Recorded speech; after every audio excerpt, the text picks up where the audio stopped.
तो यन कितना लगा 4, तभी तो टोटल कुल कितना हो गया 7 हो गया। लेकिन यहाँ पर टोटल कितना रुपया दिया है, तो यहाँ टोटल कुल रुपया दिया है 31,540 रुपये। कितना दिया है 31,540 रुपये दिया है। और यहाँ टोटल कुल कितना दिया है, यम और यन दोनों कितना लगाए हैं, टोटल रुपया 3 और 4 कम दिए हैं ना। 31,540 रुपये क्या किए हैं, यम और यन की तुलना में 31,540 रुपये कम दिए हैं। ठीक है, तो कम की तुलना कम से करेंगे, तो टोटल कितने रुपए कम दिए हैं 31,540। इसमें यम और यन में कुल कितना टोटल अंतर है, 3 और 4 में 1 का। ठीक है, तो टोटल की तुलना टोटल से करेंगे। ठीक है, और निकालना है किसका, तो जो निकालेंगे उसकी तुलना करेंगे, जो निकालना है उसका गुणा करेंगे। तो निकालना है किसका, कार की लागत पूछा है। क्या पूछा है, कार की लागत। तो कार तो आपके साथ हो जाए। ठीक है, काट दो, नहीं कट रहा है तो गुणा कर दो, जो आएगा वही आपका आंसर हो जाएगा। कितना क्या हो जाएगा, 0 7 चौक 28, 7 5 35 36 37। ठीक है, 7 7 3 10, 7 3 21 22। कितना हो गया, 2,20,780 रुपये हो गए। यही आपका आंसर हो गया। आंसर बराबर 2,20,780 रुपये आपके हो जाए, कार की टोटल लागत हो गई। ठीक है, फिर समझते हैं। दो सहभागी हैं कौन, यम और यन। ठीक है, एक कार खरीदी है दोनों मिलकर के। यम ने बतौर अपने हिस्से का कार की लागत में 3/7 का भुगतान किया। 3/7 यानी 7 टोटल था, जिसमें से 3 यम ने भुगतान किया है। तो अगर यम ने 3 भुगतान किया तो यन कितना करेगा, 4। ठीक है ना, तभी तो टोटल 7 हो जाएगा ना। लेकिन यम और यन ने आगे क्या करा कि यम ने यन की तुलना में 31,540 रुपये कम दिया है। कितना दिया है कम, 31,540। तो टोटल 31,540 कम दिया है ना, तो टोटल की तुलना टोटल्स करेंगे। अगर इसमें 31,540 कम दिया है तो इसमें कितना कम हो गया है, तो यम और यन में 3 और 4 है, तो इसका अंतर 1 हो जाएगा। अंतर की तुलना अंतर से करेंगे, जो निकालना है उसको गुणा कर देंगे। ठीक है ना, तो निकालना क्या है, कार की लागत। कार की लागत, तो टोटल कार की लागत कितना हो जाएगी, टोटल की तुलना टोटल से, तो 4 3 7 हो जाएगी। ठीक है, अब इसको गुणा कर लो, जो आएगा आपका आंसर हो जाएगा। पिज्जा के 2/3 भाग कर रहा है, यदि पिज्जा के 2/3 भाग का मूल्य कितना है, टोटल 300 रुपये कर रहा है। यदि पिज्जा के 2/3 भाग का मूल्य टोटल कितना है, 300 रुपये हो, तो पिज्जा के 3/5 भाग का मूल्य क्या होगा। ठीक है, तो क्या दिया है, पिज्जा के 2/3 भाग का मूल्य कितना दिया है, 300 रुपये। टोटल क्यों कितना है, 300 रुपये है। ठीक है, तो कितना भाग है पिज्जा का, 2/3 भाग, तो 2/3 भाग हम टोटल कर लेते हैं। लेकिन पिज्जा के 3 भाग का मूल्य क्या होगा, पूछा क्या है, 3/5 भाग का मूल्य पिज्जा के, तो 3 पर गुणा कर देते हैं, 3/5 भाग का मूल्य पूछा है। ठीक है,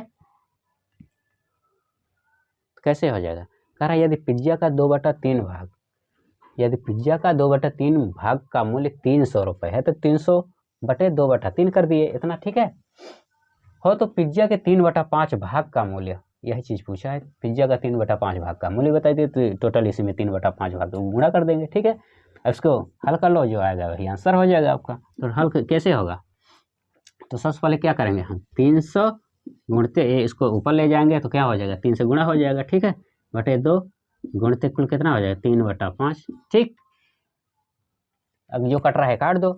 ठीक है ना, तो ये कट रहा है, 5 से काटो, 30 5 6 30। ठीक है ना, कट गया। अब क्या होगा, अब 2 से भी कट रहा है तो इसे भी काट दो, 2 से कट रहा है, 30 हो गया। ठीक है, अब जो आ रहा है उसे गुणा कर दो।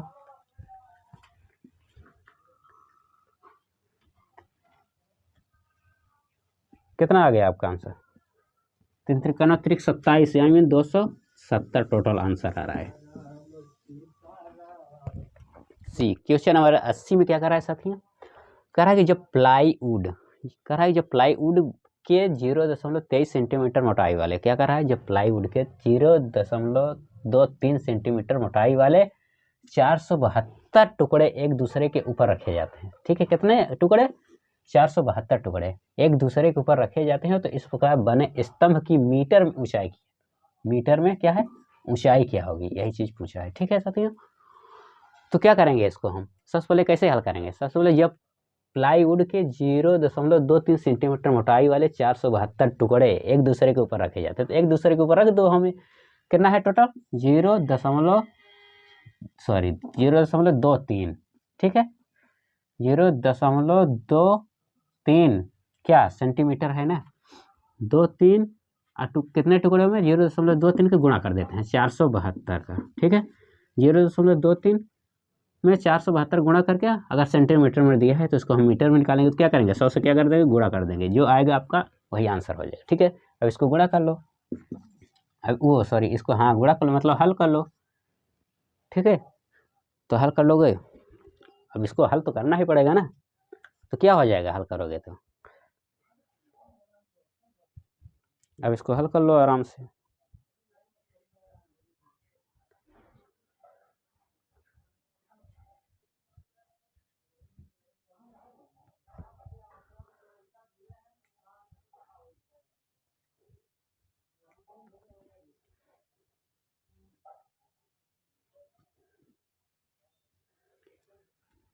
चार सौ 23 2 4, ठीक है 472 में 23 के गुणा करेंगे तो टोटल कितना हो जाएगा आपका, तो 472 में 23 के गुणा करेंगे तो 3 दूनी 6, 23 दूना 46 हो जाएगा। ठीक है 23 दूना कितना हो जाएगा 46, 23 दूना 46, 23 सत्ते 7 तिरक 21, 7 दूनी 14, 15 16, 161, 161 4 65, 165, ठीक है तो 5 16 हासिल हो गया। ठीक है, तो 23 चौका कुल कितना हो जाएगा, 23 चौका हो जाएगा 102, हासिल कुल कितना है 23 चौका 4 3 12, 4 दूनी 8, ठीक है 9 92, 10 1 से 2, 102, 6 कितना हो जाएगा 108, ठीक है ना 108 हो जाएगा, टोटल इतना हो जाएगा। बटे कुल कितना है 100, 100 है तो इसमें हम दशमलव लगा देंगे। ठीक है, तो दशमलव लगा देंगे तो कितना हो जाएगा, कितने अंक पर दशमलव लगेगा, हमको पता है कि 2 अंक पे पहले ही दशमलव लगा था। ठीक है ना, 2 अंक पे हमें सबसे पहले दशमलव लगा था तो 2 अंक हटा के अगर हम इसमें 100 है नीचे तो हमें 2 अंक और पकड़ना पड़ेगा, यानी 1 अंक पर दशमलव लगा देंगे। ठीक है ना, तो 2 2 4 अंक पर दशमलव हो गया। ठीक है, तो यही आपका आंसर हो जाएगा। ठीक है, क्वेश्चन नंबर 81 में क्या कर रहा है 23 सही 2/7, क्या कर रहा है 23 सही 2/7 मीटर लंबाई की 15 छोटी छड़ों को जोड़ करके एक बड़ी छड़ बनाई जाती है। क्या कह रहा है कि 23 सही 2/7 मीटर लंबाई की 15 छोटी छड़ों को जोड़कर एक बड़ी छड़ बनाई जाती है, तो बड़ी छड़ की लंबाई क्या होगी, तो इसकी लंबाई पूछा है। ठीक है, 23 सही 2/7 मीटर लंबाई की एक 15 मीटर छड़ों की जोड़ करके एक बड़ी छड़ बनाई जाती है, तो इसकी लंबाई क्या होगी। ठीक है, इसी बड़ी छड़ की लंबाई क्या होगी, यही चीज पूछा है। तो क्या टोटल कितना दिया है 23 सही 2/7 दिया है, 23 सही 2/7 मीटर की क्या है एक छड़ है। ठीक है, इसकी 15 छोटी छड़ों को जोड़ करके इसमें क्या किया है 15 छोटी छड़ यानी इसको गुणा कर दिया है इसी में। ठीक है, 15 14 15 16, ठीक है ना 161 है 161 2 163/7, ठीक है गुणते 15, अब क्या हो जाएगा, अब 15 में 163 का गुणा कर दो, क्योंकि 7 से तो कटेगा नहीं, 7 दूनी 14 कट ही नहीं रहा, तो क्या करना पड़ेगा, गुणा करना पड़ेगा। तो 163 में 163 15 में कुल कितना हो जाएगा, 115 तिया 45, ठीक है, 15 तिया 45, 15 छक्का 90, 90 4 94, अब 15 एक में 15,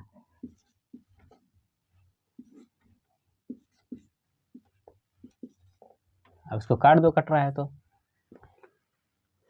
7 त्रिक 21, 7 त्रिक 21, 34, 7 चौक 28, 29, 30 4 34, 4 2 6 65, 7 9 63, ठीक है ना। तो बराबर क्या हो जाएगा, 349 सही 2/7, यही आपका आंसर हो जाएगा। सबसे बड़ी तथा सबसे छोटी दो अंकों की अभाज्य संख्याओं के अंतर की गणना कीजिए। अभाज्य संख्याओं के अंतर की गणना कीजिए, अंतर पूछ रहा है, ठीक है। सबसे बड़ी तथा सबसे छोटी, तो सबसे बड़ी अभाज्य संख्या कौन सी होती है, तो सबसे बड़ी अभाज्य संख्या क्या होती है, सबसे बड़ी अभाज्य संख्या और सबसे छोटी अभाज्य संख्या,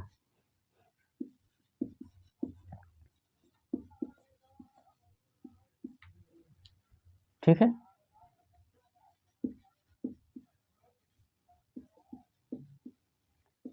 तो क्या पूछा है,